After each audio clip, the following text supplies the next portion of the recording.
ঝড় আসছে। এই ঝড় শুধু মরুভূমির নয়, এটা ইতিহাসের ঝড়, যার নাম এখনো উচ্চারিত হয়নি। এক রাত, এক সিদ্ধান্ত, এক পরিকল্পনা শেষ করে দেও। নির্যাতন ও অন্যায় ছড়িয়ে পড়ছিল। কুরাইশের দাম্ভিক শক্তি সমগ্র শহরে।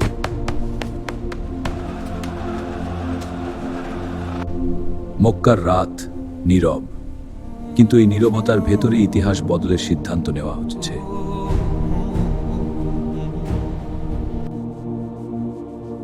একটি কাগজ, একটি স্বাক্ষর, আর শুরু হলো নির্মম অবরোধ। এই সিল শুধু কাগজে নয়, মানবতার উপর বসানো হলো নিষ্ঠুরতার সিলমোহর।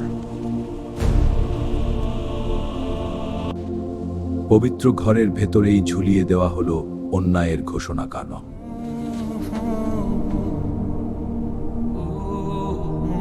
খাবার বন্ধ, লেনদেন বন্ধ, সম্পর্ক বন্ধ। শুরু হলো 3 বছরের ক্ষুধার অধ্যায়।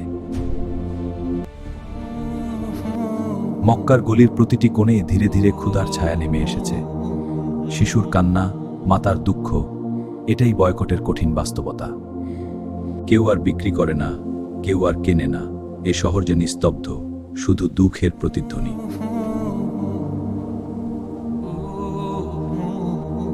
শিশুর চোখে স্পষ্ট।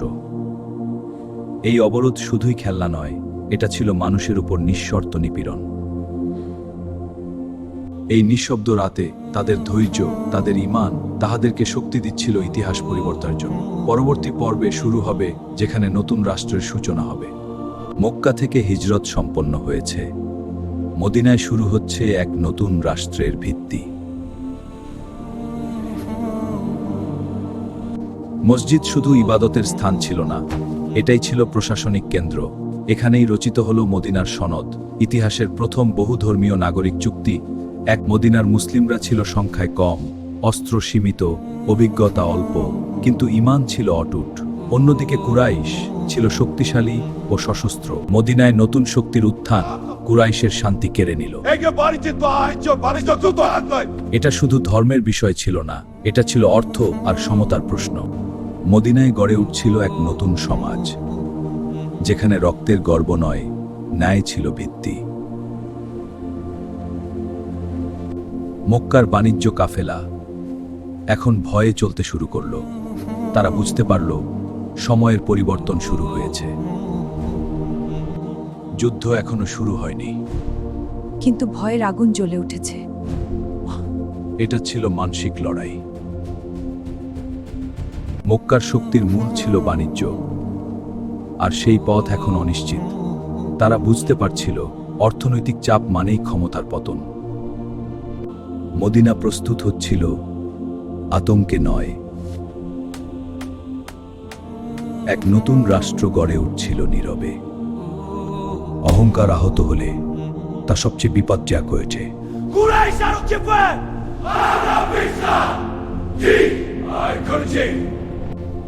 সংবাদ ছড়িয়ে পড়ল পুরো আরবে, মক্কা আর মদিনার সংঘর্ষের পথে।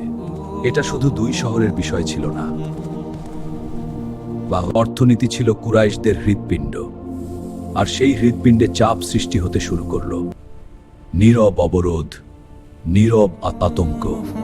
সমতা যখন চ্যালেঞ্জের মুখে পড়ে, তখন কৌশল জন্ম নেয় অন্ধকারে। সিদ্ধান্ত নেওয়া হচ্ছিল শুধু প্রতিশোধ নয়, নিয়ন্ত্রণ ফিরিয়ে আনার। যুদ্ধ এখনো হয়নি, কিন্তু শহরের বাতাস ভারী হয়ে উঠেছে। ভয় ছড়িয়ে পড়ছে মানুষের মনে। এখন আগুনে রূপ নিচ্ছে। তরুণজন যোদ্ধারা অপেক্ষা করছে নির্দেশের। শান্তির দরজা ধীরে ধীরে বন্ধ হয়ে যাচ্ছে। সিদ্ধান্ত নেওয়া হলো, ফিরে আবার নেই। কুরাইশ এখন প্রস্তুত। রাজনৈতিক লড়াই শেষ, এবার ইতিহাসের ময়দান প্রস্তুত হচ্ছে। রাত ছিল অস্বাভাবিক নীরব। কেউ উচ্চস্বরে কথা বলেনি। সবাই জানত আগামী ভোর আর আগের মতো হবে না। যুদ্ধ শুধু ময়দানে হয় না, যুদ্ধ শুরু হয় ঘরের ভেতর। বিদায়ের সেই নীরব মুহূর্ত সবচেয়ে ভারী। ভোরের সূর্য উঠল, আর সেই সূর্যের সাথে এক ইতিহাস এগিয়ে চলল। মরুভূমি জানে, দুই শক্তি একই বালুর বুকে অপেক্ষা করছে। এই মুহূর্ত ইতিহাসের আগে শেষ নিস্তব্ধতা। নতুন অধ্যায় লিখবে। ইতিহাসের প্রতিটি শক্তির একটি দুর্বল মুহূর্ত থাকে, আর সেই মুহূর্ত শুরু হয়েছিল এই মরুভূমিতে। কুরাইশ নেতারা নিজেদের ক্ষমতা বাঁচাতে মরিয়া, কিন্তু তারা বুঝতে পারেনি পরিবর্তন ইতিমধ্যেই শুরু হয়ে গেছে। কিন্তু ইতিহাস বন্দী হয় না। মরুভূমির বুক চিরে শুরু হলো হিজরত। মদিনায় গড়ে উঠল নতুন সমাজ,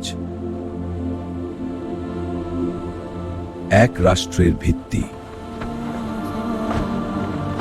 কুরাইশ থেমে থাকেনি, সংঘর্ষ এখন অনিবার্য। ইতিহাস এগিয়ে যাচ্ছে এক মহাযুদ্ধের দিকে। মানুষের আর্তনাদ, তাদের চোখের জল, কিন্তু কেউ দেখছে না।